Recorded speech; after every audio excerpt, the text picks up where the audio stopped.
সে যদি এই মসজিদে আজান দেয়, এই গ্রামের 12 আনা মানুষ কবি এটা উমুকের ব্যাটা, কি ভাই বলবে না? উমুকের ব্যাটা আজান দিতে পারে, এত সুন্দর আজান। কিন্তু উমার ফারুক যখন আজান দিবার লাগিছে, আল্লাহ আকবার ধ্বনি দিয়েছে, তোর মক্কার মোট মানুষ কত কাফেররা কত করে আবু জাহেল এটি বলে আনে কাল্লা কাটবি, তো ওরই আজান শুনি গে চরে বাধা দিলে মক্কা দখল হলো। চ তোর আবু জাহেল করতে পারি যা, কি করছে? 2.5 ঘন্টার মুসলমান, 2.5 ঘন্টার ইমানদার, তাই হুঙ্কার মারিছে কত পারি যা। আর আমাদের মসজিদগুলো কতদিন নামাজ হচ্ছে, কিন্তু দেশের থেকে ওই গাঁওর থেকে কিস্তির টাকায় ওঠেনি। এমন কোন গ্রাম নাই 15.5 আনা বাড়ির কিস্তির টাকা না ঢুকেছে। কি হুজুর? হ্যাঁ, ইমাম না আমরা মোনাজাত করি, আল্লাহ তুই মাফ করে দে। আর যত কিস্তির পার্টি আছে এরা করছে আমিন। আচ্ছা, ওই যে আগে পাকিস্তান আমলে চিঠি লিখতেছিলাম আমরা, ওইটি একটা টিকিট লাগানো, তো টিকিট কি করছিল? একটা টিকিট লাগানো, স্ট্যাম্প লাগানো লাগে না ওইটি? এটা যদি ভেজাল জাল টিকিট হয় তাহলে ওই চিঠি যাবে? হ্যাঁ, যাবে না। আমাকে আমরা যারা আমিন আমিন করছি এগুলা জাল আমিন। কি আমিন? এই যে দোয়া কবুল হচ্ছে বাংলাদেশে, আমার ইচ্ছা দোয়া সবারই কবুল হোক, কিন্তু আমার কেমন যেন বিশ্বাস হয় যে দোয়া বোধহয় কবুল হচ্ছে না। কারণ কি, এই মোবাইলে যখন এই হুজুরের কাছে কল দেবো, মোবাইল যদি আমাকে বলে হুজুর আপনার অ্যাকাউন্টে যথেষ্ট পরিমাণ ব্যালেন্স নাই, দয়া করে রিচার্জ করুন, আমি আর ওনার কাছে কল দেবো? তাহলে আমি এক মোবাইল আমার ফকিন্নি হয়ে গেছে, হয় ইমার্জেন্সি হাওলাত দেওয়া লাগবে, নয় রিকোয়েস্ট কল দেওয়া লাগবে। ওনার কাছে রিকোয়েস্ট কল দিলাম, রিং বাজলো, উনি রিসিভ করছেন এইভাবে, তখন করছে রাজি থাকলে 1টা ফোন, না থাকলে 2টা ফোন। কিন্তু উনি যদি দেখে যে আমার এই যুক্তিবাদী নাম্বার পরিচিত, তখন উনি দুয়ের 1.28 দেয়, হুজুর কি কন, আপনার কি টাকা পয়সা ফুরিয়ে গেছে নাকি, ব্যালেন্স নেই, কন কি করবেন, কন এই করবেন না। কিন্তু আল্লাহর এই যে আল্লাহর কাছে যত মোনাজাত করছি আমরা, সকালবেলা উঠে ফজর নামাজ পড়ে বাপের কবরত গেছি, আল্লাহ মিন আল্লাহ রব্বির হামহুমা কামা রব্বায়ানি সগীরা। ওই সময় প্রত্যেক হাত তোলা মানুষের কানে কানে ফেরেশতা এসে কয়, হে আল্লাহর বান্দা, তুমি যে ইমান নিয়ে দোয়া করিচ্ছ আল্লাহর কাছে, তোমার ইমানের যথেষ্ট শক্তি নাই, দয়া করে ইমান রিচার্জ করো। প্রত্যেকটা ইমাম আলেম ওলামার বাড়ির শত শত মানুষ লাইন ধরে থাকতো যে হুজুর উঠিছেন বা কি বলছে, আমাকে এক্ষুনি মোনাজাত করে লাও, শোনো ফেরেশতা কথা আমার ইমানের বলে জোর নেই, তা আপনি রিসার্চ করে দেন। ইমান রিসার্চ করা, কোরআন ছাড়া ইমান রিসার্চ হয় না, কথা ঠিক কিনা? আল্লাহ কোরআনে বলছেন, ইন্নামাল মুমিনুনাল্লাযীনা ইজা যুকিরাল্লাহ ওয়াজিলাত কুলুবুহুম ওয়া ইজা তুলিয়াত আলাইহিম আয়াতুহু জাদাতহুম ঈমানাও ওয়া আলা রাব্বিহিম ইয়াতাওয়াক্কালুন। জোরে কন্না মারহাবা। আমার আল্লাহ বলেছেন, নিশ্চয়ই মুমিন যারা, তাদের সামনে আল্লাহ সুবহানাহু ওয়া তাআলার নামের উচ্চারণ হলে, আল্লাহর স্মরণের কথা হলে, ওয়াজিলাত কুলুবুহুম অন্তর থরথর করে কাঁপতে থাকে, এমন মুমিনের সামনে কোরআনের আয়াত তেলাওয়াত করলে আমার আল্লাহ বলেছেন, আমি আল্লাহ যখন দেখতে পাই মুমিন কোরআনের দিকে, আল্লাহর পথের দিকে ধাবিত হচ্ছে, আমি আল্লাহর সাথে সাথে ওই মুমিনের অন্তরে ঈমানকে বাড়িয়ে দেই। ঈমান শক্তিধর হওয়ার একমাত্র উপায় হলো কোরআন পড়া, কোরআন শোনা, কোরআন জানা, কথা ঠিক কিনা? আজকে যদি দেশে কোরআন বিজয় থাকতো, টেলিভিশনে রেডিওতে কোরআনের বক্তব্য হতো, কথা ঠিক কিনা? কিন্তু আমরা পারি না।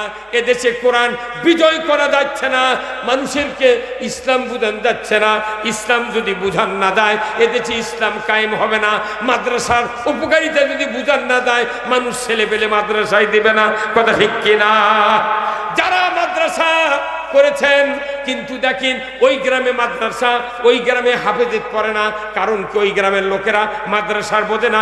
রসুল বলেছেন, মানুষ যখন মরার বিছানায় শুয়ে পড়ে, শয়তান 2টা আসে, বাবার সুরতে, মায়ের সুরতে। বাবার সুরতের শয়তান ডান দিকে বসে, মায়ের সুরতের শয়তান বাম দিকে বসে। বাবার সুরতের শয়তান বলে, বেটারে 50 বছর মাথার ঘাম পায়ে ফেলে তোমাকে আমি লালন পালন করেছি, নিজে না খাইয়া তোমাকে খাওয়াইছে রে বেটা, আমি ঈদের দিনে নতুন জামা না পরিয়ে তোমাকে পরাইছে রে বেটা, আমি মরণের সময় ইহুদি ধর্ম গ্রহণ করে মারা গেছি, তুমি ইহুদি হইয়া মরো। মায়ের সুরতের শয়তান বলবে বেটারে 10 মাস 10 দিন উদরে ধারণ করেছিলাম, রক্তাক্ত অবস্থায় ভূমিষ্ঠ করেছিলাম, 2.5 বছর দুগ্ধ পান করিয়েছি, 5 বছর মেথরে কাজ করেছি, শীতের থেকে বাঁচানোর জন্য বিছানা ভিজিয়ে দিয়েছ, কলিজার পরে করে সারা রাত তোমাকে আরাম দিয়েছে রে বেটা। আমি মরণের সময় নাসারা ধর্ম গ্রহণ করে মারা গেছি। বলুন তো দুই দিকের দুই কথা শোনা যাবে? যাবে?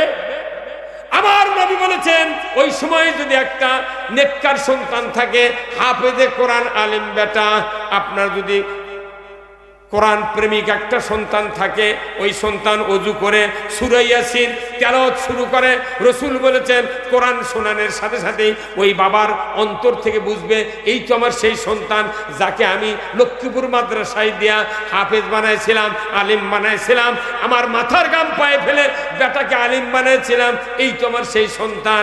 আমার নবী বলেছেন ওই সন্তানের কোরআন শোনার সাথে সাথে বাবা যখন এই অনুধাবন করতে থাকবে, শয়তান ভাগিয়ে যাবে। রাসূল মদিনার রওজাত থেকে এসে ওই উম্মতকে বলবে, হে সৌভাগ্যশীল উম্মত, তোমার ভয় নাই, চিন্তা নাই, যে সন্তান তুমি যোগ্য সন্তান তৈরি করেছিলে, তোমার ভয় নাই, তোমাকে কোরআন শুনাইলো। আমি রাসূল বলে দিচ্ছি, আমার চেহারা দেখো, আর কালিমা পড়তে পড়তে তুমি ঈমানের কোলে ঘুমিয়ে যাও। কোরআন শিখো, শিখাও ছেলে মেয়েকে, ওহে মুসলমান, জান কবুজের কালে তোমার হইবে আসান, জান কবুজের কালে তোমার হইবে আসান। এই যেখানে ফাজিল মাদ্রাসা, তাই না? এই গ্রামে কতজন আলেম হতো, তাই বাড়ি বাড়ি সকলে কি দিয়েছে? এনাও নয়, খালি দাখিলি পাশের ট্যাগ করে ওই যে ইন্টারে ভর্তি হবে। এই কথা বল না, হ্যাঁ? আবার ওই যাই আলিম পড়ছে, এই গ্রামের ছেলে যায় আলিম পড়ছে, বা অন্য গ্রামের আলিমে পড়ছে, ও যদি অন্য মানুষ কয় যে ভাই তুমি কোন ক্লাসে পড়ো, ওই আয়ে পড়ছি, এর কথা বলে ধৈর্য আঁকা লাগে না, না কত পড়া লাগে না।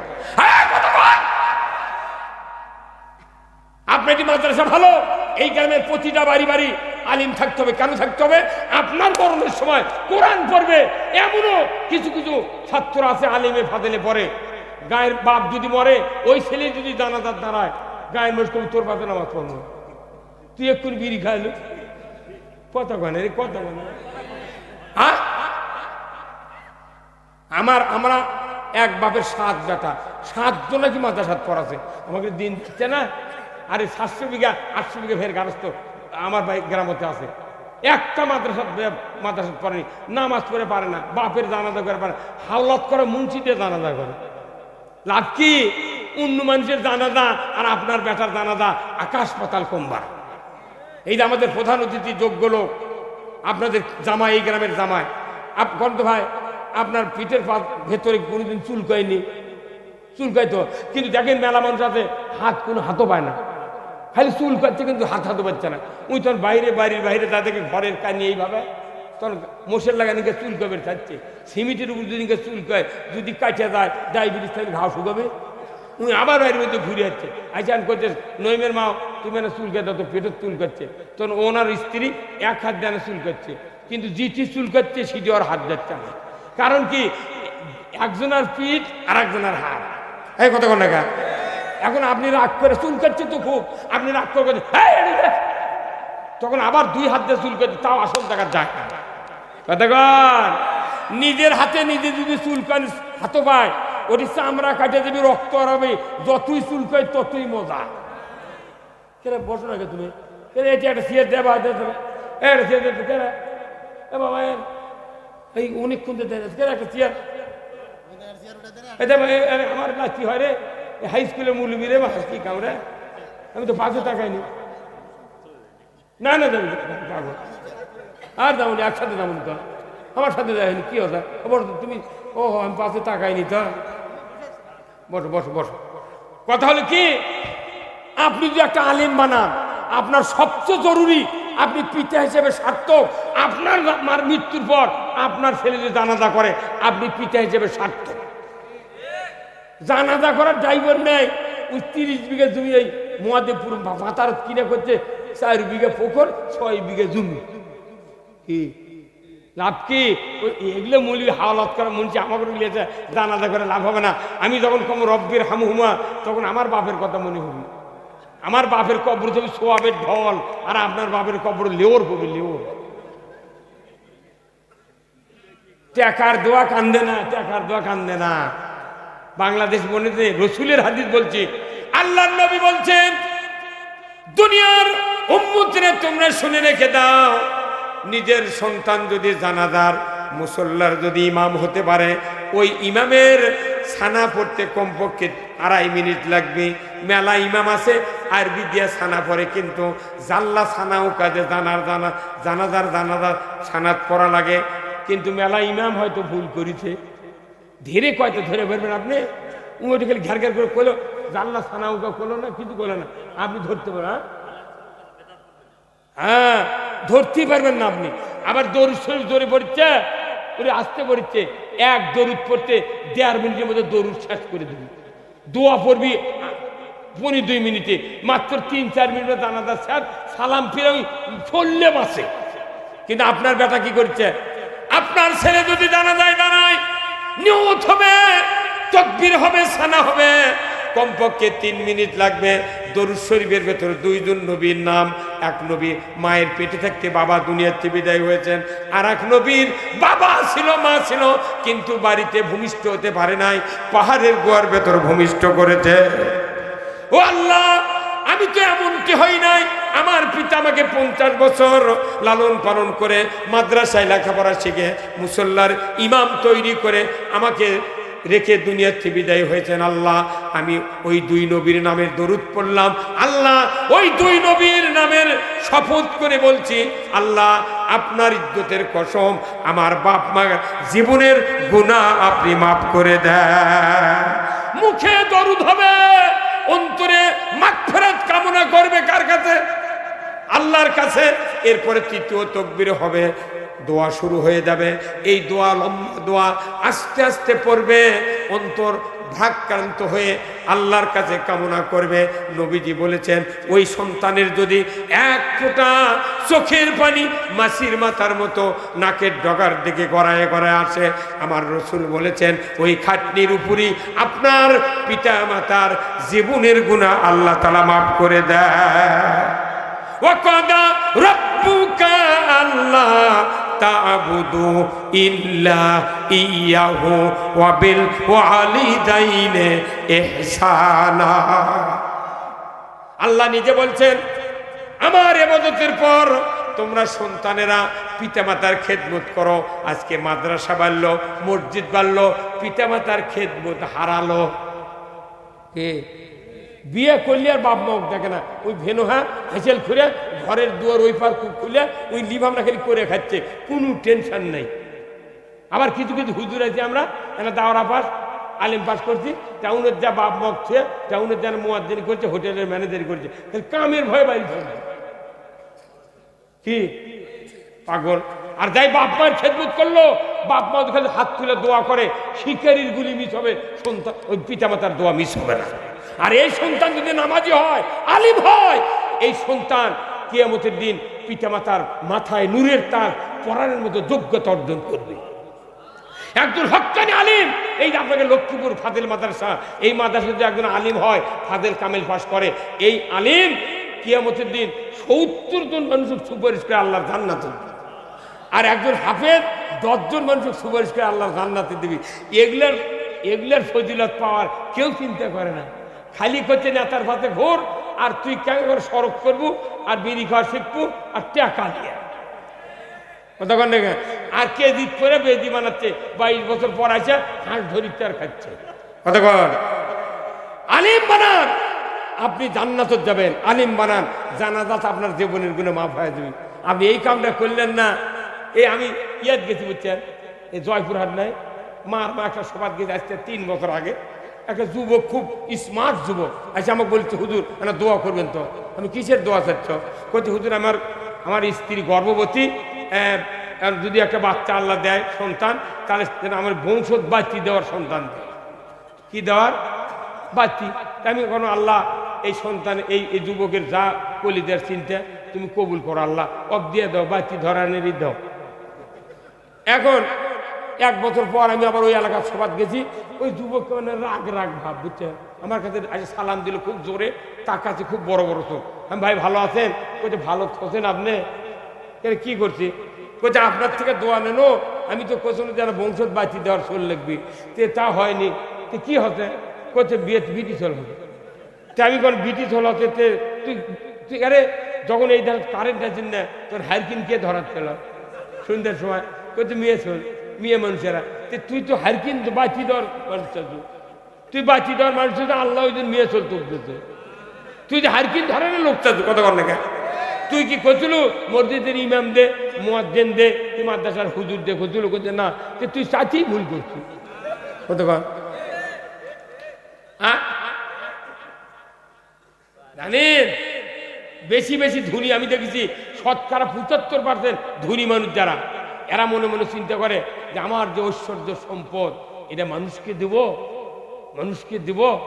আল্লাহ তখন এই মনে মনে এই অহংকারের পতন ঘটানোর জন্য বড় বড় ধনীদের মধ্যে খালি বিটি চলতেছে, কেটক দেশে যে তোরা খালি অহংকার করছিস ধন সম্পদে, এই সম্পদ অন্য মানুষ নিবি, তোর খালি মেয়ে চল দেবো, বাং কাশি বাং ছাড়া তোর ওই ভেউ আর এক পাতার চলে যাবি। আর গরিব মানুষ খালি কয় আল্লাহ তুই বেটা চলতিস, আল্লাহ আমার এনে খেদমুত করবি, জানাজা করি, কব্বর করবি, আমাকে এনে খাইতে খেলেবি, আল্লাহ বিন্যাস সম্পদ লাচ্ছি দিলে বেটা চলের ভাত, আল্লাহ তুই বেটা চলতিস। সেদিন গরিব মানুষ ভাই খালি বেটা চল, খালি বেটা চল। গরিবক দেশে বেটা আর ধনিক দেশে বিটি, তোর এত চাপাকে। একটা ধনী মানুষ যদি একটা গরিবের বেটা আলিম হতে, হাফেজ হতে, কামেল পাঠ করতে, এমন একটা সন্তানের সাথে যদি একটা কন্যাকে দ্বীন ইসলাম শিক্ষাতে বিয়ে দেয়, আমার রাসূল বলছেন আল্লাহ তাকে একটা জান্নাত দিয়ে দেয়। একটা ধনী মানুষ মৌলবীর সাথে বিয়ে দেয় না, ওর খালি শ্বশুর, ওর শাশুড়ি, ওর ভাই ভাগ্যর কয় ওর সাথে বিয়ে দিয়ে তুই বিটি মারে ফেল দেবো, সারাদিন সালা দিয়ে জোরে বাঁধতে তুমি। আমি 36 বছরে বিয়ে করছি, আমার স্ত্রী দরজার ওই পার এখনো যায় না, গায়ের মানুষ তাও কয় শালার সব ভালো রে, বউক দেখায় না। আমার হুজুরকে বউক ধর লিশে আসরকে ই কবার চা। আর এই দেশের মেম্বার চেয়ারম্যান মেলা আমি দেখেছি আমার এই জীবনে, মেম্বারের বউ চেয়ারম্যানের বউ লিয়ে দেয়, ভোটার করো নাস্তা দেয়, ওই বৈঠকখানে নাস্তা দেয়, ভাবি এনা পান দেন, চানাচুর দেন, পানি দেন, আর দায়িত্ব না কতক্ষণ বেপর্দা তারা করে, স্ত্রী বউ বিটি পর্দায় রাখে না, দুনিয়ার তারা দায়ুস, এই দায়ুসের জন্য লায়াত খুলুন জান্নাহ, বেহেশতে প্রবেশ করবে না। কথা ঠিক কিনা?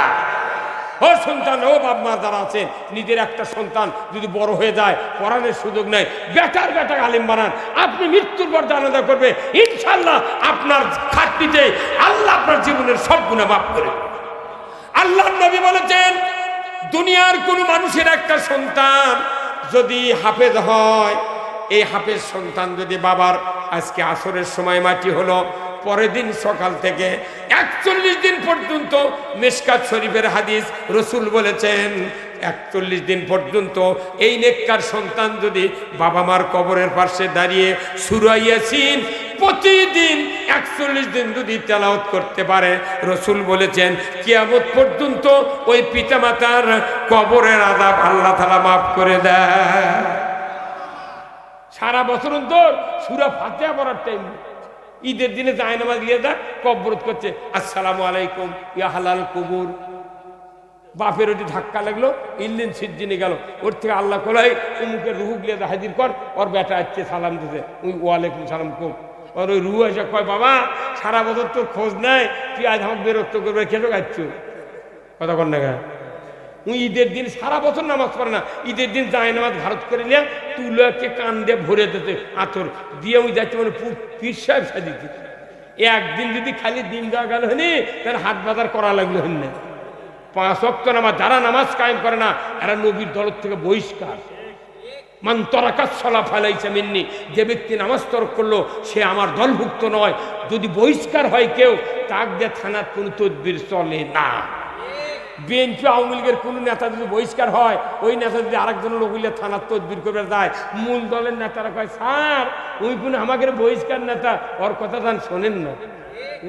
ভাই দুনিয়ার যদি নেতা বহিষ্কার হলে তার দাম না থাকে, আর রসুল নিজে বলছেন আমার দলভুক্ত নয়, তার মানে আমার দল থেকে বহিষ্কার।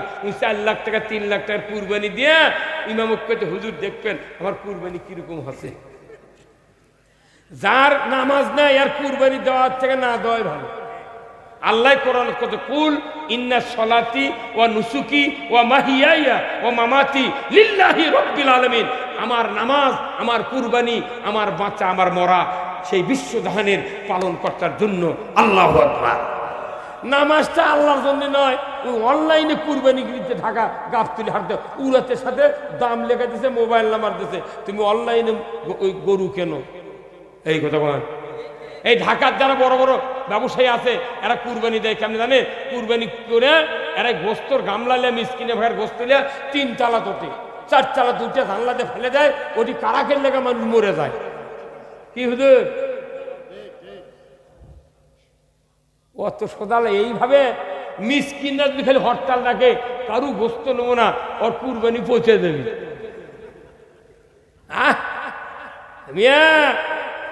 আর এই মিসকিনের ভাগের চামড়ার টাকা, এই যে ঢাকাত কয় বদমাইশ আছে ট্যানারির দায়িত্ব নিয়ে, কুরবানির 15 দিন আগে থেকে কয় ট্যানারি ফেল, ট্যানারির আর লাভ নেই। 4 মুনে একটা গরুর চামড়ার দাম 300 টাকা। আমার কাছে হুজুর 300 টাকা দেবো। আমি বলছি ভাই আমি খুলিনি, এখন চামড়া বেচবো না, তুই পরে আইসি। 300 টাকা কয় ওই যে হেরে গেছে, ওই আর আসেনি। পরে আমি চামড়া দিতে একটা মাদ্রাসাতে 1 কালি আমার তোরা লিয়ে যেত, লিয়ে গেছে ওই চামড়া 300 টাকার চামড়া দেয় দাম কত, ওরে 700 টাকাতে বেরিয়েছে ভাই, 700 টাকা বেরিয়েছে। ওই আবার মোবাইল নাম্বার ওর থেকে দিছি, ভাই তুই কার কাছে বেচতু? উমুকের কাছে। ও ফোন দিছি, কত দিয়ে বেচু? বলছি আমি 1450 টাকাতে বেরিয়েছি। তারপরে আবার ওই ফোন লিছি, কে ভাই তুমি?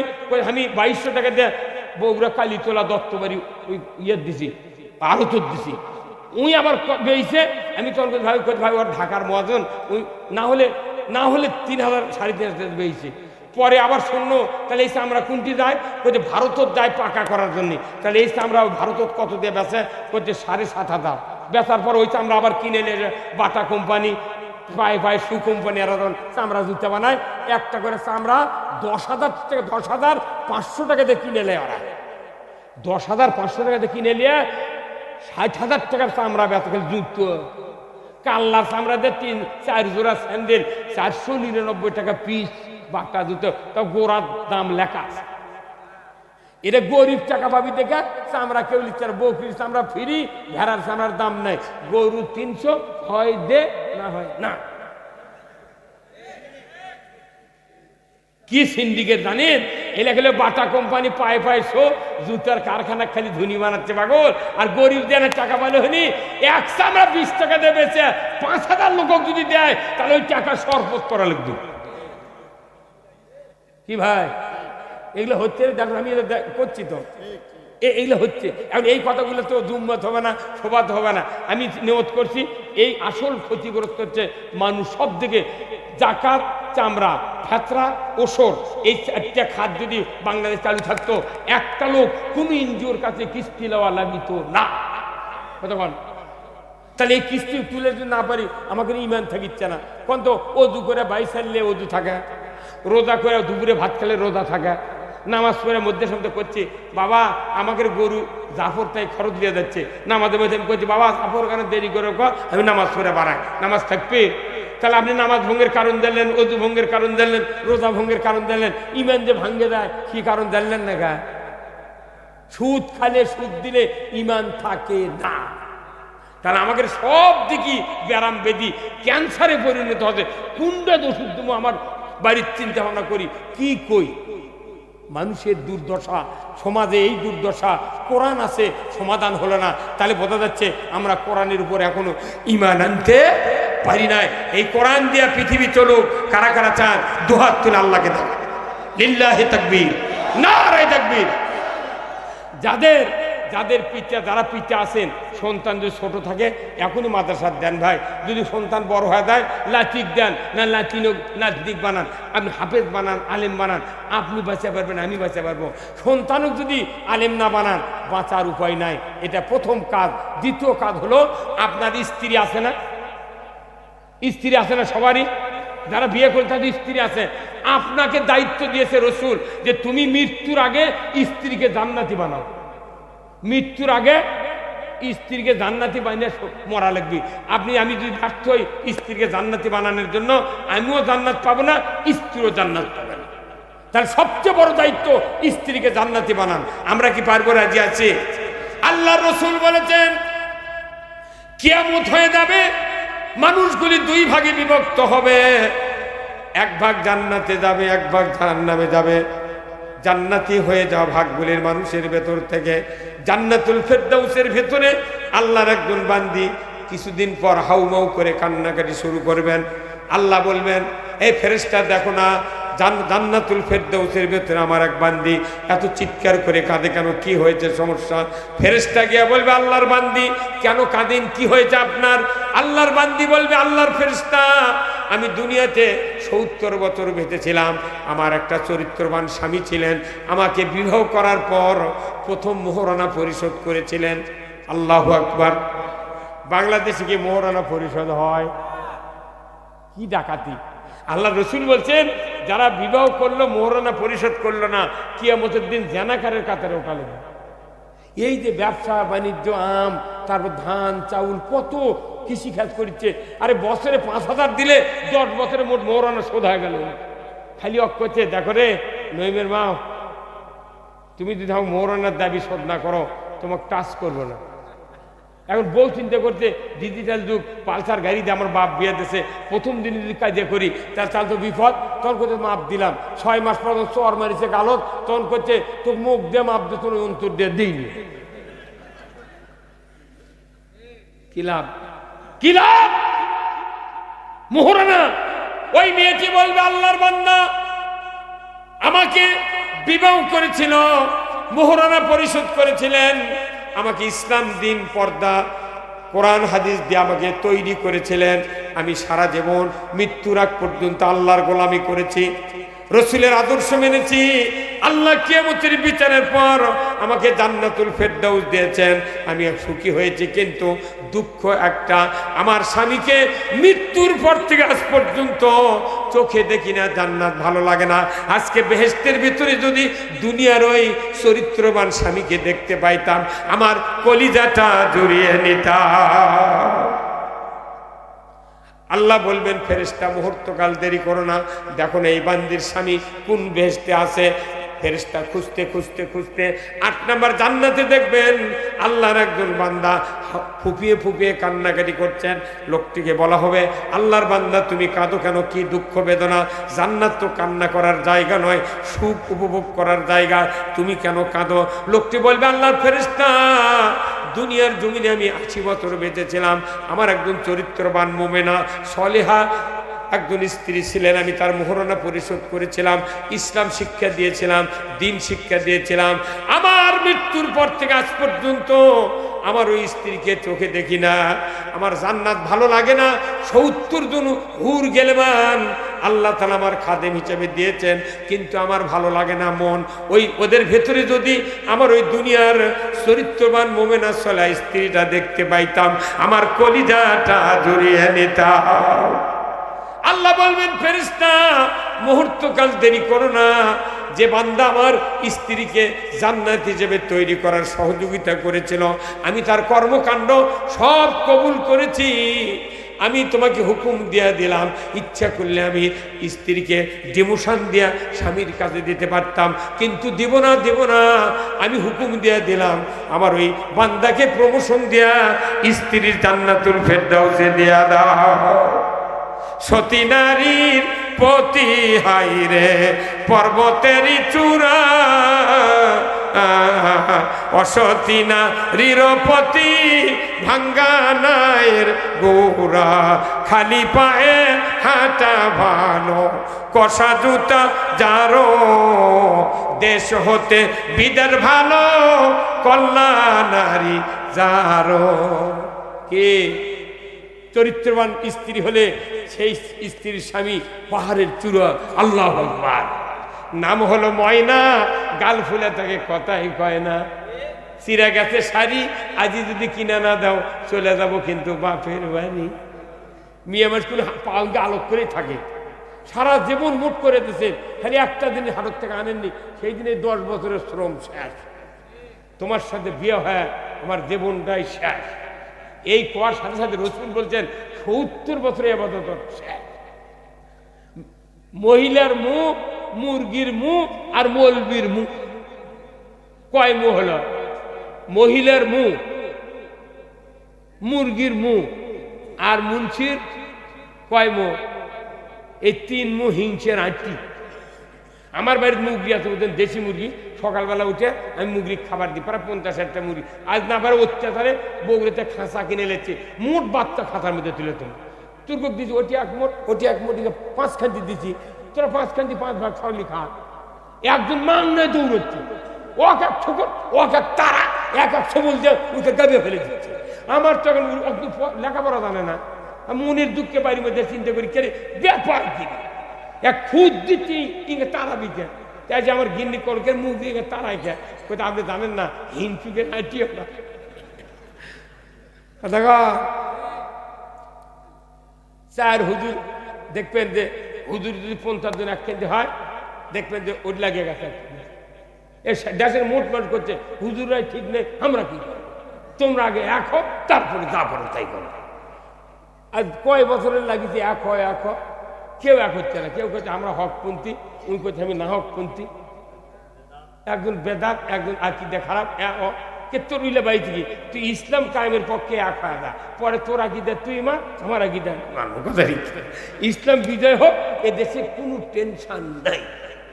একটা চোরের হাত বাইতুল মুকাররমের উত্তর গেটে কেটে দেওয়ার দৃশ্য ডিশের লাইনে যদি দেখানো হতো, যে আয়াত দিয়ে খতম তারাবি হয়, ওয়াসারিকু ওয়াসারিকাতু ফাকতাউ আইদিয়াহুমা, চোর আর চুন্নি যদি ধরা পড়ে, ও বাংলার মুসলমানেরা, চোর আর চুন্নি যদি ধরা পড়ে, 5টা গ্যারান্টির পর খাদ্য, বস্ত্র, চিকিৎসা, শিক্ষা, বাসস্থান, 5টা গ্যারান্টির পর একটা চোরের হাত কাটার দৃশ্য বাইতুল মুকাররমের উত্তর গেটে ডিশের লাইনে যদি দেখানো হতো, বিটিভি, এনটিভি, এসিটিভি, 21, 24, 71, 75, 96 চ্যানেলে যদি একটা চোরের হাত ঢাকায় যদি দেখানো হতো, তামাম বিশ্বের মানুষ দেখতো।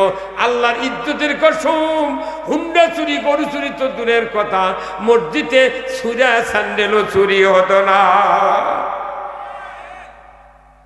চুরি বন্ধের জন্য বক্তৃতা করছে, আবার গায়ে গায়ে থানার থেকে এসে ওসি চৌকিদার দেখছে আপনারা পাহারা দেন।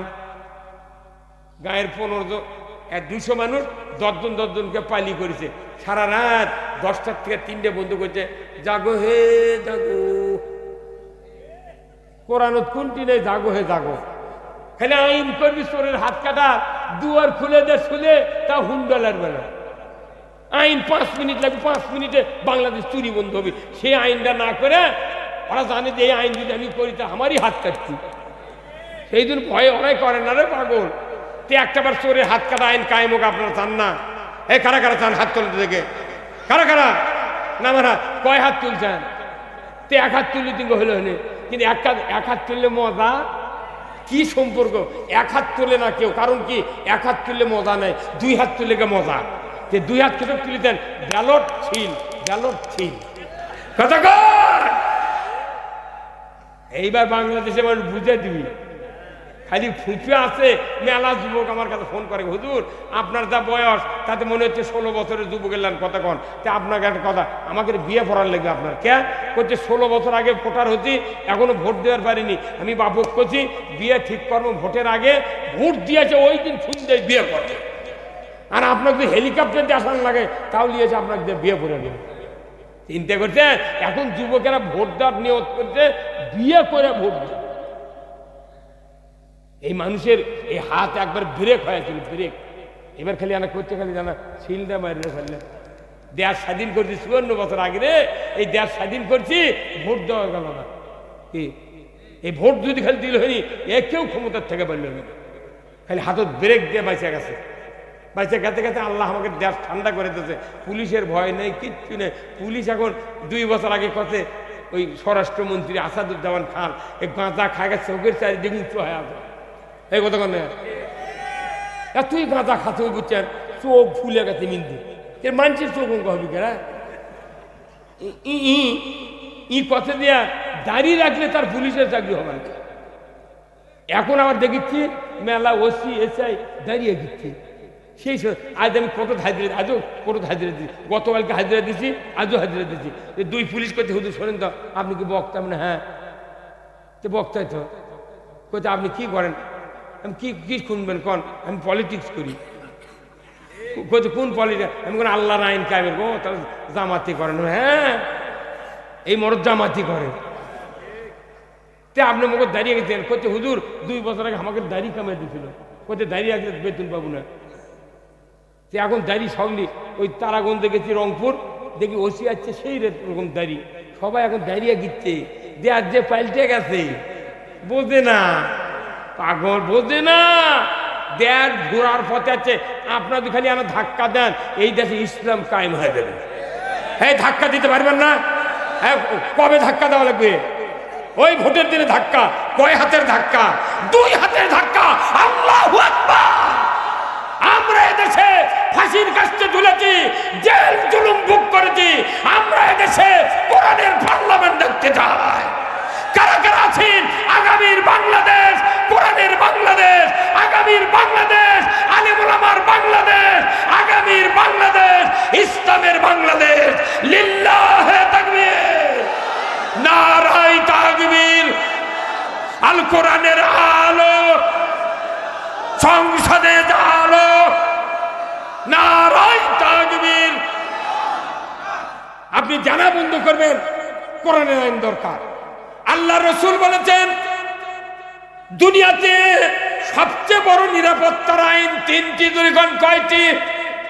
1 নাম্বার হলো সুদ হারামের আইন, 2 নাম্বার হলো যাকাত আইন কায়েমের আইন, 3 নাম্বার হলো আপনার চুরি জানা বন্ধ করার আইন। এই আইন কায়েম যদি হয়ে যায় দুনিয়াতে শান্তির ঢল নেমে যাবে। ধরে কন্যা মারহাবা। আমার আল্লাহ বলেছেন লা তাকরাবাস জানা, জানার ধারে কাছে দেয় না। বাংলাদেশে জানা হয়। আমার আল্লাহ বলেছেন বিবাহিত পুরুষ বিবাহিতা নারী যদি জানা করে, এই পুরুষের কোমর মহিলার সিনা পর্যন্ত মাটির ভেতর গেড়ে দিয়া, আদলা পিকেট দিয়া যদি হাড্ডি গুটি মাটির সাথে মিশে দেওয়ার দৃশ্য ডিসেল লাইনে দেখার হতো। একটা বিচার বাংলাদেশে শিক্ষক ম্যাডাম, ছাত্র ছাত্রী, চেয়ারম্যান ভাইস চেয়ারম্যান, যুবক যুবতী কেউ জানা করতো না। জানা করো তো দূরের কথা, 5 বছরের ভেতরে মোবাইল খুঁজলে একটাও মিস কল ধরা পড়তো না। জানা বন্ধ করা লাগবে আইন দেয়া, অথচ আমাকে জানা বন্ধ হচ্ছে না। খালি আইন অভাব, সব আছে আমাকে, দাড়ি টুপি জুব্বা ইসলামের মোট কাজ আছে আলহামদুলিল্লাহ। খালি না কোরআনের আইন দরকার। কি ভাই, কোরআন আইন কায়েম হোক। আপনি সভাপতি হিসেবে যদি না চান, আপনার ইমামকে বলতে হবে ইমাম সাহেব কোরআনের আইনের পক্ষে কথা বলবেন। ইমাম এই কথা যদি বলে, আপনি ইমামের আগে জান্নাতে যাবেন। কারণ মোতাল্লি তো মসজিদের হেডম্যান, কথা ঠিক কিনা? আর এই মোতাল্লিদের কমিটি আছে, লৌহে মাহফুজে মসজিদের কমিটি আল্লাহ বানিয়ে দিয়েছে। সূরা তওবার 18 নম্বর আয়াত, ইন্নামা ইয়ামুরু মাসাজিদাল্লাহ মান আমানা বিল্লাহ ওয়াল ইয়াউমিল আখির ওয়া আকামুস সালাতা ওয়া আতাজ যাকাতা ওয়া লাম ইয়াখশা ইল্লাল্লাহ। ইমামদের দায়িত্ব এই কমিটির কথা মুসল্লিদেরকে বুঝায়। আল্লাহ লৌহে মাহফুজে কমিটি বানিয়ে দিয়েছে যে 5টা গুণ যাদের থাকবে তারা মসজিদের কমিটির থাকবে। 1 নম্বর হলো আল্লাহর উপর ঈমান, আখিরাতের প্রতি ঈমান। তারা নামাজ কায়েমের চেষ্টা করবে, যাকাত আদায়ের চেষ্টা করবে। তারা আল্লাহ ছাড়া কাউকে ভয় করে না। এরা হলো মসজিদে দায়িত্ব পালন করার দায়িত্ব পালন করবে। ধরে বলুন ঠিক কিনা? আর আমাদের দেশে অনেক, আপনাদের এইদিক ভালো, আমার গ্রাম হতে আছে যে মসজিদে লিখে দিয়েছে জমি 10 বিঘা, তাও খারির বাতার গুলো দিয়েছে, যদি আবাদ হয় না সেই জমি লিখে দিচ্ছে যে যতদিন এই দাতা সংস্থার অভিভাবকের মধ্যে ফ্যামিলির মধ্যে পুরুষ বংশ থাকবে ততদিন এই মসজিদের মোতাল্লিগিরি করিতে পারিবে, নামাজ পরে পড়ুক। এগুলার কাম বাঁধেনি। মসজিদের কমিটিতে আল্লাহর ওয়ার্ডার মতো হয়, ওই মসজিদে নামাজ কায়েম হবে। সমাজের দায়িত্ব মুসল্লিকে মানুষের বাড়ি বাড়ি যায় মসজিদের ডেকে আনায়। যেহেতু ইসলামী রাষ্ট্র নাই, কয়জন মোতাল্লি ওই কমিটি এলে বেন আমাদের বাড়ির কাছে দেখেন তো। ধনী মানুষ কোন দিন আল্লাহর দাওয়াত দেয়? ওই খালি কয়দিন ঘেউ বেশি কদিন, সেই দিন আমার বাড়ি দেখে। মানুষ মরে গেলে কবরের মধ্যে মাটি দিচ্ছেন, যে মিনহা খালাকনাকুম ওয়া ফিহা নুঈদুকুম ওয়া মিনহা নুখরিজুকুম তারাতান উখরা। হে আল্লাহ, বান্দা তোমাকে এই মাটি দিয়ে আল্লাহ বানাছিল, মরার পর মাটির মধ্যে রাখলাম, এই মাটির থেকে তোমাকে উঠান হবে। এরা জীবিত মানুষের উপদেশ, জীবিত মানুষের উপদেশ মরা মানুষের বকুত দিচ্ছে। এই গ্রামের যে মানুষ নামাজ পড়ে না, মুসল্লিরা যে 20 জন মুসল্লি কমিটি সহ সকালবেলা দাদু বলে, আব্দুর রহিম বাড়িতে আছি চাচা, শোনো তো, দরজা তেলো, সালাম টালাম দিয়ে, বাবা তুমি তো বহুদিন হলে দুনিয়া যাচ্ছ, যে তোমার বয়স 10 থেকে আজ 42 বছর বয়স, তুমি তো জুম্মাত যাও না, যে তুমি আগামী জহরত থেকে যদি জুম্মাত না দাও, এই আমাদের 20 জন মানুষ আছি, দুপুরে তোমার খাবার দেওয়া লাগবে, দুপুরে তোমার খাবার দেওয়া লাগবে। আর যদি উম্মাদ দাও তাহলে আলহামদুলিল্লাহ, যদি না দাও এর মধ্যে তুমি মরে দাও, আমরা যদি বাঁচে থাকি তোমাকে মাটি দেবো না, তোমাকে 14 মাসের রোদ দিয়ে শুকাবো। তো ওরা সরে দেওয়ার পরই বউ ওর সাথে ঝগড়া লাগবে, তুমি যদি জুম্মাদ না দাও জহর থেকে, তাহলে ওরা যে মন ভাত খাবার চালো, কথা ওরা যে ভাত খাবার চালো, তুমি হয় ভাত জুম্মাদ যাবে, না কিছু কর, আমি বাড়িতে থাকবো না। এই কথা কি? প্রত্যেকটা কমিটির দায়িত্ব ওই গ্রামের একটা মানুষ বেনামে যে হয় মরে, ওই ইমাম সহ কমিটির কিয়ামত দিন জবাবদেহি করা লাগবে। আর ওই মিটিং, ওই যে কমিটি হবে মসজিদের, তার মেন সভাপতি হবে মসজিদের ইমাম, পদাধিকার বলে ইমাম সভাপতি হওয়া লাগবে। কতদিন মানে রাত্রে ওই মিটিং করে মসজিদের, বুঝছেন? পরের দিন শুক্রবার আমাকে কয় যে অমুক সেক্রেটারি, অমুক সভাপতি, অমুক মোতাল্লিক কেজিয়ার, আমরা যা বলবো আপনারা তাই শুনবেন। কথা কি? অনুরোধ করছি আসুন না। আজকে এই মসজিদের ব্যাপারে অনেক কথা আমি বলেছি, আমি আপনাদের কাছে একটু স্যাক্রিফাইস করতে একটু বলছি যে আমাদের আজকের এই মাহফিলের মধ্যমণি যিনি হলেন প্রধান অতিথি, আপনাদের এলাকার জামাই, আমি তার কাছে একটু আকুল আবেদন করছি। এই মসজিদে সব হয়ে গেছে, খালি ওযুখানার ছাদ হচ্ছে, এনা ওয়াল আর টাইলস আর হচ্ছে পানির ব্যবস্থা, সব পানির লাইন করা লাগবে। আমি এখানে বিশিষ্ট 2 জন লোক আছেন, তারই ভেতর আমার এক ভাই, উনি ঢাকায় থাকেন, একটা ব্যবসায়ী, বিশিষ্ট ব্যবসায়ী, উনি অনেক দিন হলে, উনি যখন দাঁড়িয়ে ওঠেনি তখন থেকে ঢাকার থাকেন। আমি আপনাদের এই কৃতি সন্তান, আপনাদের জামাই, এই গ্রামের জামাই, যার বাড়ি হাঁপানিয়ার ওই দিক, গ্রামের নামটা আমার খেয়াল হচ্ছে না। আমার এই ভাইয়ের কাছে আমার একটা আবেদন যে আপনাকে এনারা অনেক ইজ্জত করে আপনাকে একটা অতিথি বানাইছেন। আপনার কাছে আমার অনুরোধ, এই সোহেল ভাই, সোহেল রানা ভাই, ভুট্টু ভাই, আপনার একটু, আমরা আশাবাদী যে এনাদের যে কাজটা হ্যাঙ্গিং হয়ে আছে, এই কাজের ব্যাপারে আপনার একটু উল্লেখযোগ্য একটু সহযোগিতা করতেন ভাই। তাই আমি এরা নিয়োগ করছি 1050 টাকা আনা দিলে ভালো নিকল যায়। হ্যাঁ, লিল্লাহে তাকবীর, নারায়ে তাকবীর। প্রধান অতিথি জিন্দাবাদ, জিন্দাবাদ। সোহেল রানা ভুট্টু ভাই 50,000 টাকা বল মারহাবা, নারায়ে তাকবীর, আল্লাহুম্মা আমিন।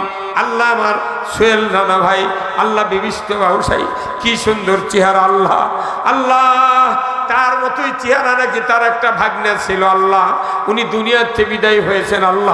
আল্লাহ মামা 50,000 টাকা দিয়েছেন আল্লাহ মসজিদের জন্য। আল্লাহ এলাকার কৃতি সন্তান, এই গ্রামের জামাই, আমি দোয়া করি ভুট্টু ভাইকে আল্লাহ হায়াতে তয়বা দান করে দেন, আল্লাহ তার ব্যবসায় বারাকা আতা করে দেন, আল্লাহ তার সন্তানগুলিকে নিয়ে সুইসাইডে বাস করার তৌফিক দিয়ে দেন, আল্লাহ তার বংশের ভেতরে যারা কবরে গেছে কবরগুলিকে জান্নাতের বাগান বানায় দেন।